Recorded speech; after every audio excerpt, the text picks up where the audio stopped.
O Nascimento, do Mito do Negro, capítulo 2 traduzido da obra Nações Negras e Cultura, original em francês, de Cheikh Anta Diop, publicado pela editora Presence Africaine, Paris, 1955. Tradução para uso didático no grupo de estudos Cheikh Anta Diop Vida e Obra, módulo 3 realizado em outubro de 2020 pelo Centro de Altos Estudos e Pesquisas Afropindorâmicas da Universidade, UCAI, mantida pelo Instituto UJU. Traduzido por Cacá Portilho, pesquisadora, mestre em Relações Étnico-Raciais e doutoranda do curso de Antropologia Social, que coordena o CEPA, juntamente com Verônica de Souza, Roberta Ribeiro e Joyce Ristier. Todos os direitos são reservados ao UJU Editora, que detém licença para tradução e distribuição da obra. O Nascimento do Mito do Negro. O Egito já havia perdido a sua independência, há pelo menos um século, quando Heródoto visitou, conquistado pelos persas em 525, antes da Era Comum. O Egito sofreu contínuos processos de dominação por estrangeiros. Depois dos persas vieram os macedônios sob o domínio de Alexandre, 333 antes da Era Comum. Os romanos, com Júlio César,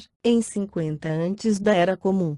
Os árabes, no século VII, os turcos no século XVI, os franceses com Napoleão, e finalmente os ingleses no final do século XIX. Berço da civilização, durante 10.000 anos, Diop se baseia num ponto médio entre o que ele chama de cronologia cortada, que segundo o autor, situaria o início da civilização egípcia em 4.425 antes da Era Comum, e cronologia alargada, por volta de 17.000 antes da Era Comum, em função dos períodos de observação rigorosa da aurora zodíaca, considerada intrínseca às primeiras menções das escritas do calendário egípcio, quando o resto do mundo ainda estava mergulhado na barbárie. O Egito, devastado pelas sucessivas invasões, nunca mais desempenhou um papel central na política internacional. No entanto, continuou por muito tempo a ensinar sobre as luzes da civilização, aos povos mais jovens do Mediterrâneo, gregos e romanos, entre outros. Durante toda a antiguidade se manteve como a terra clássica, recebendo peregrinações de povos vindos do Mediterrâneo, interessados em beber na fonte dos mais antigos conhecimentos, científicos, religiosos, morais e sociais, que a humanidade já havia adquirido. O vento pagão, que animava a civilização greco-romana, estava esgotado no século IV. Dois novos fatores, o cristianismo e as invasões bárbaras, passaram a interferir no antigo terreno da Europa Ocidental, para dar origem a uma nova civilização, a mesma que nos dias de hoje mostra sintomas de esgotamento. Esta última civilização, que herdou os progressos técnicos da humanidade, graças aos contatos ininterruptos entre povos, já contava no século XV, com uma bagagem técnica suficiente para lançar-se à saga do descobrimento e conquista do mundo. Foi assim que, desde o século XV, os portugueses atacaram a África pelo Oceano Atlântico. Eles estabeleceram os primeiros contatos modernos com o Ocidente, desde então não quebrados. O que eles encontraram daquele lado da África? Quais povos eles encontraram? Estavam ali desde a antiguidade mais remota ou eram imigrantes recentes? Qual era o seu nível cultural, seu grau de organização social e política? Em poucas palavras, qual seu estado de civilização? Quais impressões os portugueses tiveram daquelas populações? Que ideia eles obtiveram de suas capacidades intelectuais e aptidões técnicas? Que tipo de relações sociais passaram a existir entre a Europa e a África a partir desse momento? De que forma tais ligações evoluíram constantemente? As respostas a estas diversas perguntas irão explicar bem a atual lenda do negro primitivo. Para responder tais perguntas, É necessário situar-se no Egito, do momento em que caiu sob o jugo estrangeiro. A distribuição dos negros no continente africano, provavelmente, passou por duas fases fundamentais. É comumente aceito que a seca do Saara ocorreu por volta de 7000 antes da Era Comum. Muito provavelmente, nesta época a África Equatorial continuava sendo uma zona de florestas muito densas, para atrair os homens. Consequentemente, os últimos negros que viviam no Saara, agora o abandonaram para emigrar em direção ao Alto Nilo, com exceção de alguns pequenos grupos isolados no resto do continente, ou que haviam emigrado para o sul, ou que tinham se dirigido para o norte. O que nós encontramos no Saara demonstra que era habitado por negros, corpos femininos com esteatopígicos, como dizem os etnólogos, ou para descrever como Jantempol, com as partes traseiras bastante cheias e arredondadas.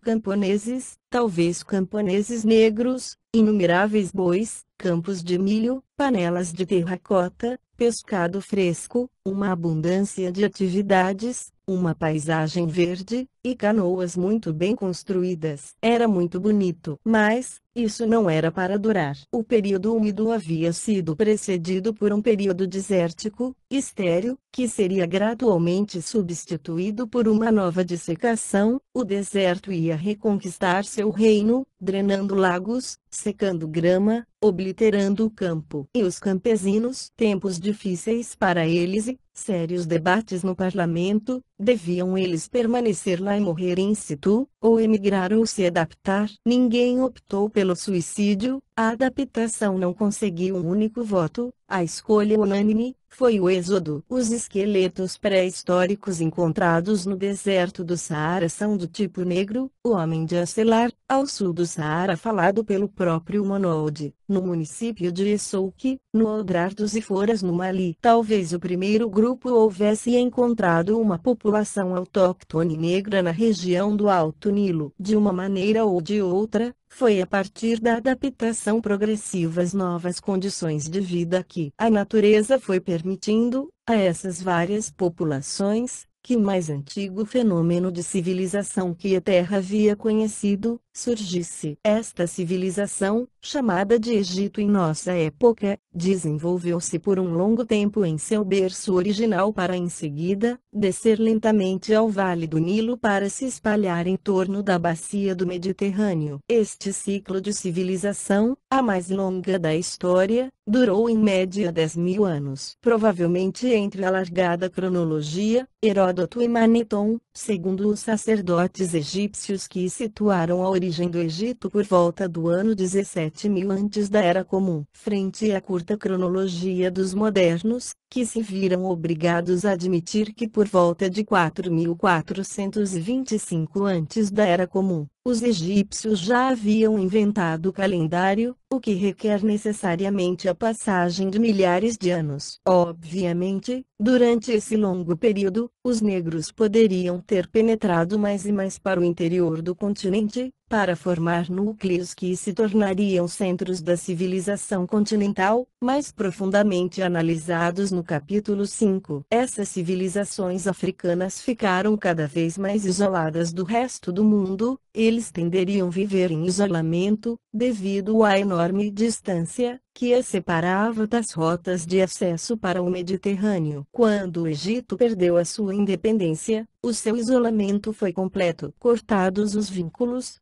com a mãe-pátria, invadida por estrangeiros, os negros recuaram para um ambiente geográfico restrito, o que exigia menos esforço de adaptação e melhores condições econômicas. Como consequência, os negros se voltaram para o desenvolvimento de sua organização social, política e moral, ao invés das investigações científicas especulativas, dado que as circunstâncias não justificavam, e ainda impossibilitavam tais ações. A adaptação, ao fértil Vale do Nilo, necessitava de técnicas especializadas em irrigação, construção de barragens, cálculos precisos para prever as cheias do Nilo e as suas consequências econômicas e sociais. Decorrências que impulsionaram a materialização de invenções como a geometria, para delimitar as propriedades daqueles que coabitavam nas áreas que tiveram seus limites apagados pelas inundações, ou transformar a velha enxada paleonegrolítica, nome utilizado para se referir a um antigo substrato populacional negro, anterior e precursor das históricas civilizações africanas, talvez sobre toda a região do Sahel, num sentido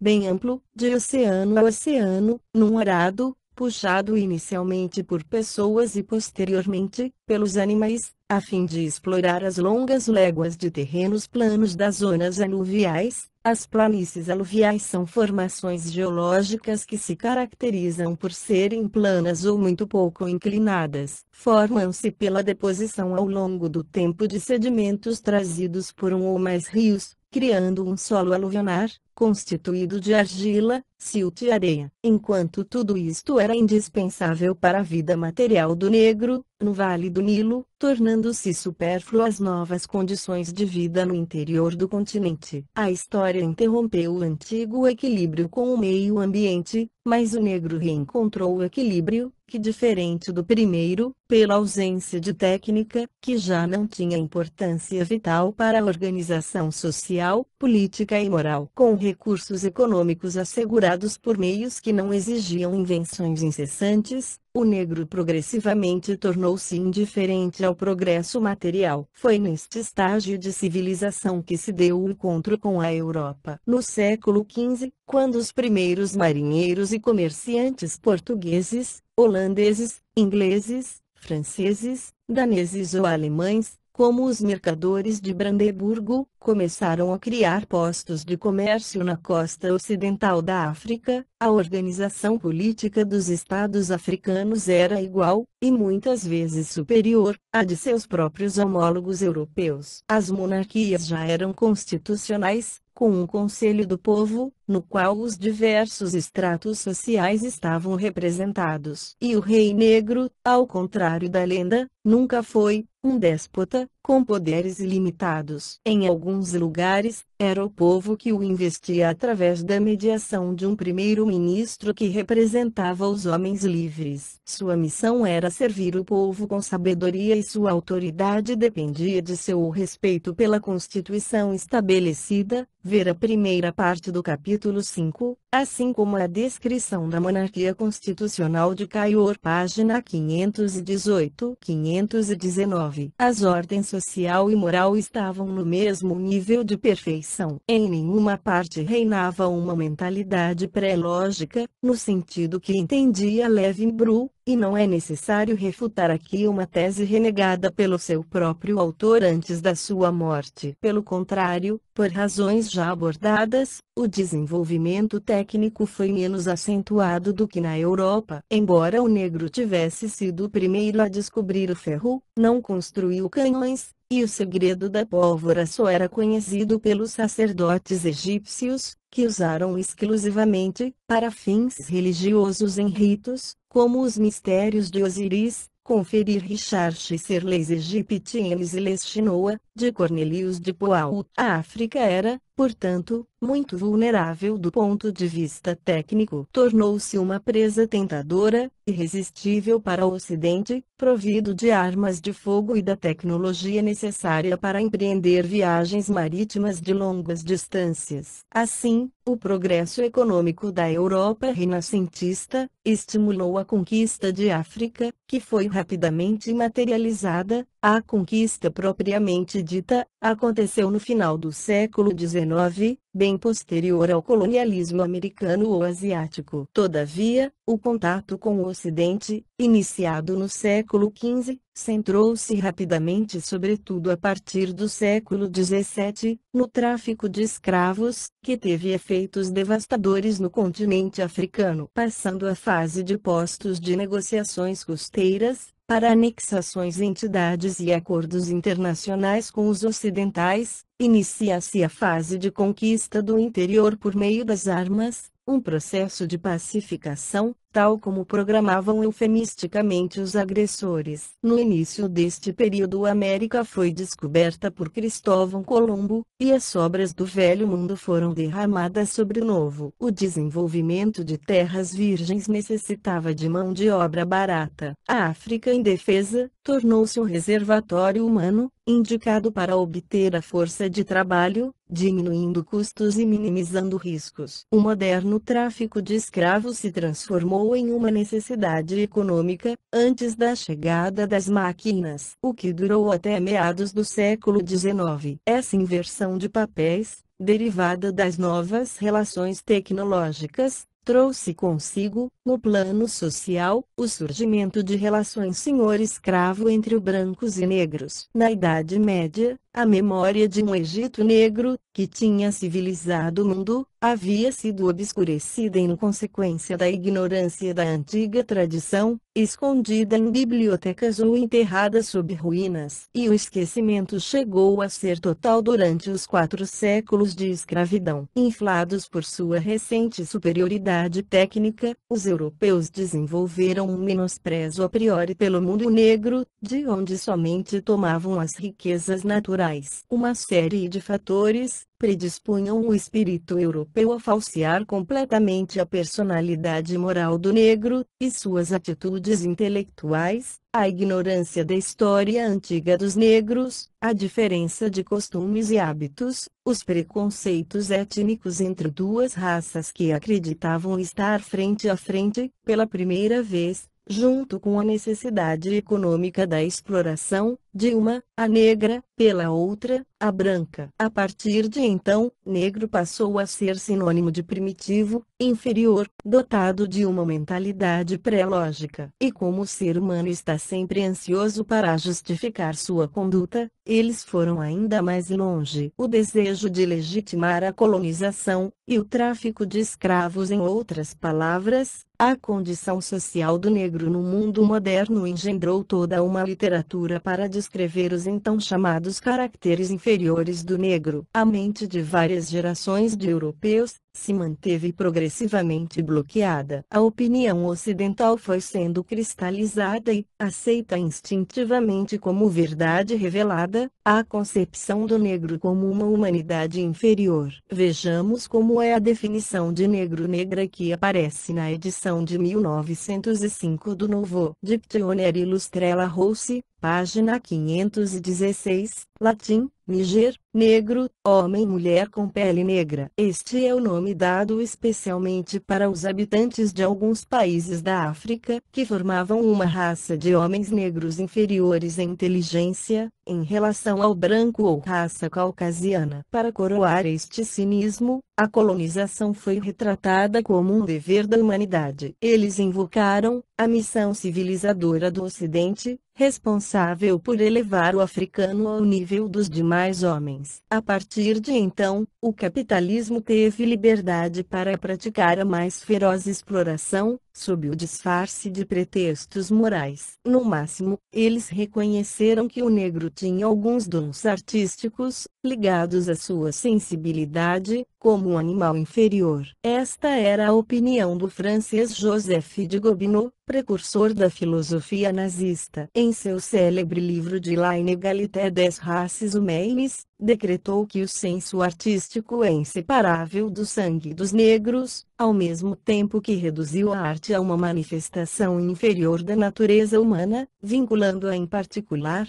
ao senso de ritmo das aptidões emocionais do negro. Esse clima de alienação finalmente afetou profundamente a personalidade do negro, especialmente o negro instruído, que teve a oportunidade de tomar consciência da opinião pública mundial sobre ele e seu povo. É muito frequente que o intelectual negro perca confiança em suas próprias possibilidades, e nas de sua raça, a tal ponto que, apesar da validade das provas apresentadas neste estudo, não será surpreendente se alguns de nós ainda formos incapazes de acreditar que os negros realmente desempenharam o mais antigo papel civilizador no mundo. Frequentemente, negros de altas realizações intelectuais permanecem tão vitimados por esta alienação, que eles procuram de boa fé codificar essas ideias nazistas, de uma suposta dualidade, do negro sensível e emotivo, criador da arte, e do branco, especialmente dotado de racionalidade, se os gregos e as autoridades mais competentes sobre o assunto concordam que a exaltação e entusiasmo são inseparáveis do gênio artístico, e que o gênio, quando completo, beira a loucura, não será em nenhum sentimento organizador, ou sábio de nossa natureza, onde iremos buscar a causa da criatividade, mas sim, no fundo da agitação dos sentidos, nos golpes ambiciosos que os levam a misturar o espírito com as aparências, a fim de produzir algo mais agradável do que a realidade. Assim, chegamos à irremediável conclusão: a fonte das artes é estranha aos instintos civilizatórios. Ela está escondida no sangue dos negros. Dirão que é uma coroa muito linda, que colocam na deformada cabeça do negro. Uma honra muito grande para ele ter o harmonioso coro das musas rodeado em torno dele. No entanto, a honra não é tão grande. Eu não disse que todos os Pierides, musa e também filhas de Piero, que desafiaram as musas e acabaram convertidas em pássaros, estiveram reunidas lá. Faltam os mais nobres, aqueles que se apoiam na reflexão, aqueles que preferem a beleza paixão. Se traduzíssemos os versos da Odisseia, e em especial o encontro de Ulisses e Nausicaa, a sublimação da inspiração reflexiva, o negro iria cair no sono. Pois para a simpatia ser despertada em qualquer ser humano, a sua inteligência primeiro deve ter compreendido, e é aí que reside a dificuldade com o negro. A sensibilidade artística deste ser, embora poderosa, mas, além de qualquer expressão, necessariamente continuará a ser limitada aos usos mais miseráveis. E assim, a música ocupa o primeiro lugar entre as artes preferidas pelas criaturas melânicas, visto que acaricia seus ouvidos com uma sucessão de sons, e não exige nada da parte racional de seu cérebro. O negro gosta muito de música e desfruta dela em excesso. Porém, alheio a sutis convenções, através das quais a imaginação europeia aprendeu a enobrecer sensações. A afinação encantadora de Paulino, do Matrimônio Secreto, ópera bufa de Domenico Cimarosa, Priaticis Puntinciel Aurora, a sensualidade do branco ilustre, guiada pela ciência e da reflexão, faz um quadro, desde os primeiros compassos. Sonho delicioso. Os sentidos despertam suavemente o espírito e o eleva às esferas ideais, onde o gosto e a memória oferecem a parte mais requintada de seu prazer. O negro não vê nada disso, não percebe o menor resquício, e, se por acaso conseguimos despertar seus instintos, o entusiasmo e a emoção serão muito mais intensos que o nosso êxtase reprimido, da nossa satisfação de gente honrada. Imagine um Bambara, grupo étnico maioritário no atual Mali, ouvindo uma das interpretações de uma das melodias que lhe agrada. Seu rosto se ilumina, seus olhos brilham. Ele ri com sua boca larga, brilhante, e em seu rosto escuro, mostrando seus brancos dentes pontiagudos. Chega no gozo. Inarticulados sons tentam escapar de sua garganta, comprimida pela paixão, grandes lágrimas escorrem de suas gordas bochechas. Um pouco mais, e ele gritará. Quando a música para, ele está exausto. Com os nossos hábitos refinados, nós fizemos da arte algo tão intimamente ligado com sublimes meditações mentais e ideias científicas, que é apenas por abstração e certo esforço, que somos capazes de incluir a dança entre as artes. Para o negro, pelo contrário, a dança é como a música, o objeto da paixão mais irresistível. Isto porque a sensualidade significa quase tudo, se não tudo na dança. Consequentemente, o negro possui em si o mais alto grau da faculdade sensual, sem a qual nenhuma arte é possível. Por outro lado, a ausência de aptidões intelectuais o torna completamente alheio à cultura da arte, incluindo a apreciação do trabalho mais elevado, que pode ser produzido por esta nobre aplicação da inteligência humana. Para agregar valor às suas faculdades, ele deve se unir com uma raça distintamente dotada. O gênio artístico, similarmente estranho para os três grandes tipos de raças, apareceu apenas como o resultado da união entre brancos e negros. Conde de Gobineau, no livro Essai sur l'inégalité des races humaines, Paris.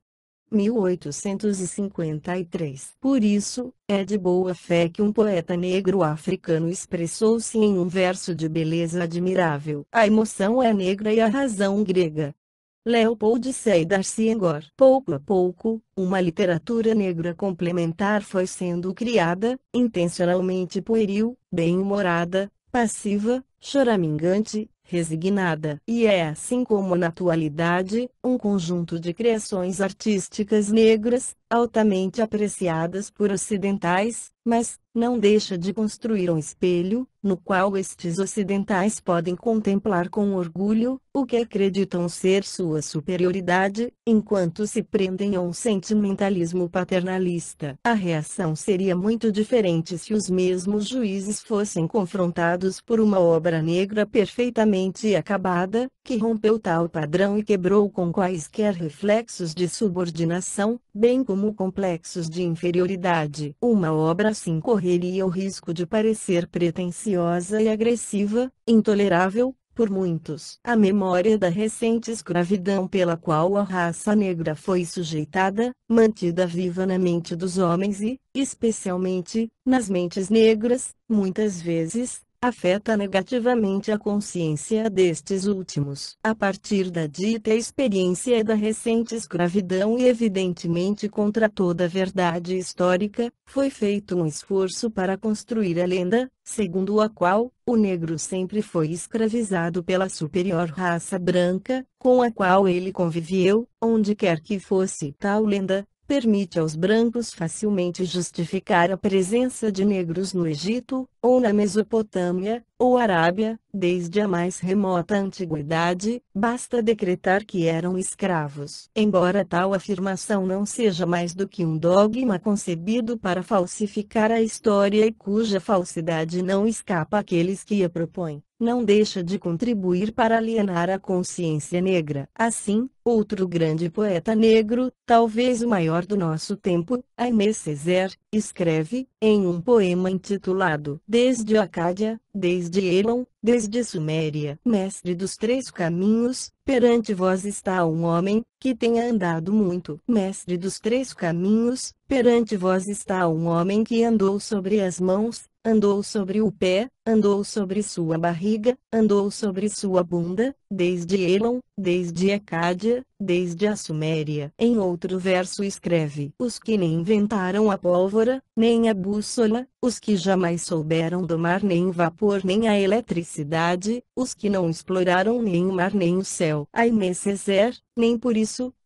diminui a minha admiração ao trabalho do autor. Ao longo destas transformações nas relações do negro com o resto do mundo, aqueles que ignoravam a grandeza do passado dos negros, incluindo os próprios negros, encontravam cada dia mais dificuldade, até não admitiam, que os negros poderiam ter sido a origem da primeira civilização que se propagou pela Terra, e a qual a humanidade deve a origem em seu progresso. Desde então, apesar das provas que vão se acumulando diante dos olhos dos especialistas, as evidências têm sido percebidas através de lentes ideológicas, e com interpretações consequentemente falsificadas. Eles construíram as teorias mais improváveis, e qualquer disparate para eles parecia mais lógico do que a verdade contida no mais importante documento histórico, atestando o inicial papel civilizador dos negros. Antes de examinar as contradições que tiveram lugar e circularam na era moderna,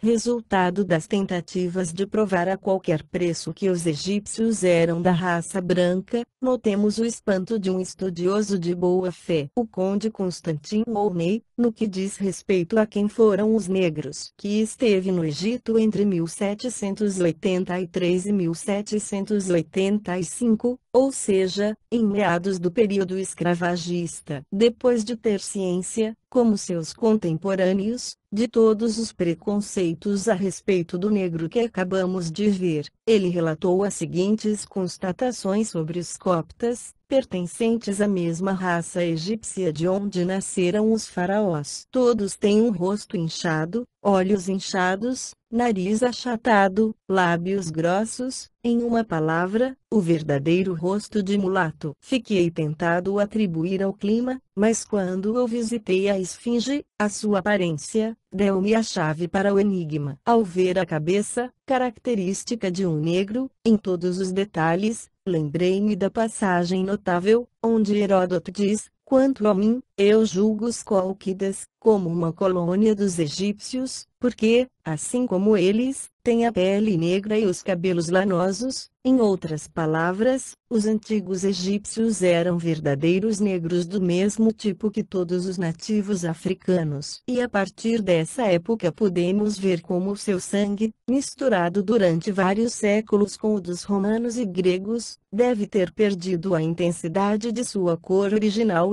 mas manteve, no entanto, a marca de seu molde inicial. Podemos até afirmar um alcance muito geral a esta observação e propor em princípio, que a fisionomia é uma espécie de monumento próprio que, em muitos casos, permite atestar ou lançar luz aos testemunhos da história sobre as origens dos povos. Depois de ter ilustrado semelhante proposição geral, a partir do exemplo dos normandos, que 900 anos depois da conquista da Normandia ainda se parecem com os daneses, dinamarqueses, Volney acrescenta. Mas, voltando ao Egito, a lição que ele ensina para a história contém muitas reflexões para a filosofia. Mas, que assunto para a meditação, que resulta da visão da atual barbárie e ignorância dos coptas, oriunda da aliança entre o profundo gênio dos egípcios e a mente brilhante dos gregos. Só de pensar que essa raça de homens negros, hoje nossos escravos e o objeto de nosso desprezo, é a mesma raça qual devemos as nossas artes, ciências e até mesmo o uso da fala. De imaginar, finalmente, que é do meio de povos, que se dizem os maiores amigos da liberdade da humanidade, que se aprovou a mais bárbara das escravidões. Profundamente problemática se os homens negros têm o mesmo tipo de inteligência que os brancos. Volney, 1787, páginas 74 a 77. Todos os direitos são reservados ao Ju Editora, que detém licença para tradução e distribuição da obra.